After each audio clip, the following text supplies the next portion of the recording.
मेरे पास एक फ़ोन आया था मध्य प्रदेश से। तो लड़के ने प्रश्न किया था कि गुरुजी, मेरी उम्र 22 साल है और मुझे शिव जी की सवारी आती है, मेरे पिताजी को हनुमान जी की सवारी आती है, और मेरी माँ 8 साल से बीमार है और बहुत इलाज करा रहे हैं लेकिन वो ठीक नहीं हो रही है।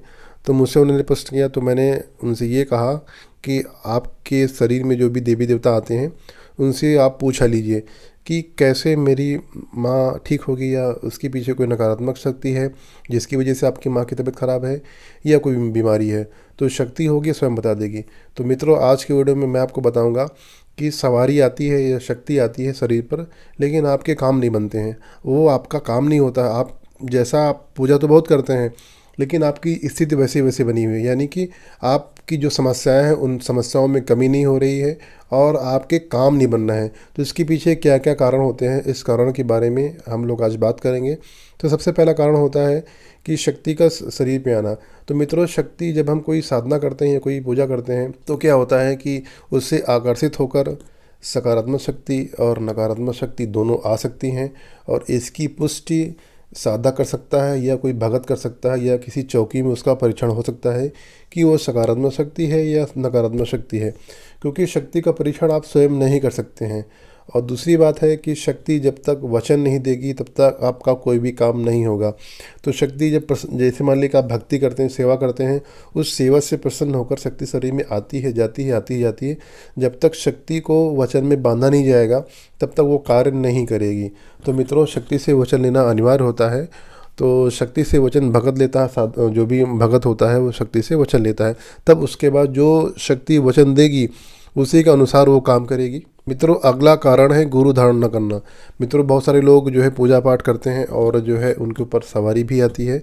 तो जब तक वो गुरु नहीं बनाएंगे तब तक वो जो है वो शक्ति काम नहीं करेगी।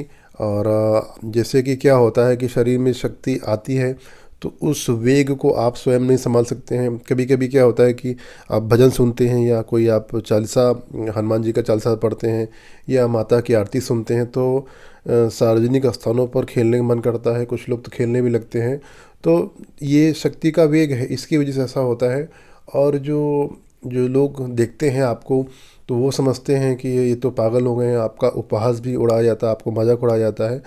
तो उपहास के पात्र बन जाते हैं लोग। इन चीज़ों को नहीं समझते हैं कि जो है आपके ऊपर कोई शक्ति आ रही है या आप किस वजह से खेल रहे हैं। तो जग हंसाई के पात्र बन जाते हैं। तो इसके पीछे कारण ये होता है कि शक्ति कंट्रोल में आपकी नहीं रहती है। जब आप गुरु बना लेते हैं तो शक्ति आपके नियंत्रण में रहती है और गुरु के वचन पे, गुरु की शक्ति के अनुसार वो शक्ति चलती है, आपके काम भी बनाती है, आपके सारे कार्य भी सिद्ध होते हैं। तो अगला कारण है कि जिन व्यक्तियों के ऊपर सवारी आना शुरू हो जाती है तो सबसे बड़ी गलती क्या करते हैं, वो बाहरी लोगों को ठीक करने लगते हैं। उन्हें लगता है कि अब तो सवारी आ गई है तो अभी अभी हमें किसी प्रकार की कोई पूजा करने की ज़रूरत नहीं है, अब तो हम बहुत ही शक्तिशाली हो गए हैं और हम लोगों को ठीक कर सकते हैं। तो जो भी व्यक्ति ऐसी गलतियां करते हैं कि सवारी आने के बाद लोगों को ठीक करने लगते हैं, तो ऐसे लोगों को भी दिक्कतें होना शुरू हो जाती हैं। और जब आपके शरीर में कोई सवारी आती है तो सवारी कमज़ोर रहती है, यानी कि जो अंश मिलता है वो बहुत छोटा अंश रहता है। तो उसको बड़ा करना पड़ता है, उसकी सेवा करनी पड़ती है, उसके लिए व्रत करने पड़ते हैं और दीपक जलाना पड़ता है। बहुत सारे विधान होते हैं जिसके ज़रिए अपनी सवारी को आप मजबूत करते हैं। अगली गलती अब लोग करते हैं कि सवारी आने के बाद में पूजा पाठ बंद कर देते हैं। बहुत से लोग ये समझते हैं कि सवारी आ गई है और सवारी ने वचन दे दिया है, अब हमें पूजा करने की क्या ज़रूरत है।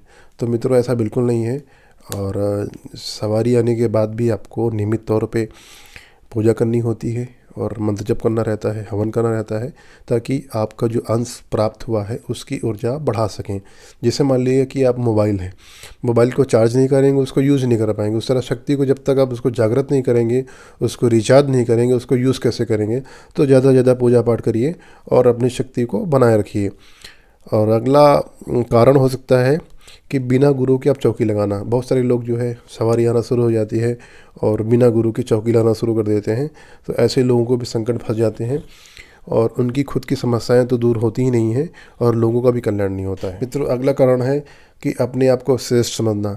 क्या होता है कि जब आप किसी देवी देवता की सेवा करते हैं, उनकी सेवा में जाते हैं, तो आपको देवता होते हैं प्रसन्न होकर आपको अपना एक अंश देते हैं, या उनका कोई गण आता है, उनका कोई सेवक आपके शरीर में आना शुरू कर देता है, तो आपको ये लगता है कि अब तो सब कुछ हो सकता है, आप किसी भी नकारात्मक शक्ति को हटा सकते हैं। तो ऐसा बिल्कुल नहीं होता है, क्योंकि क्या है कि ये ऊर्जा का खेल होता है।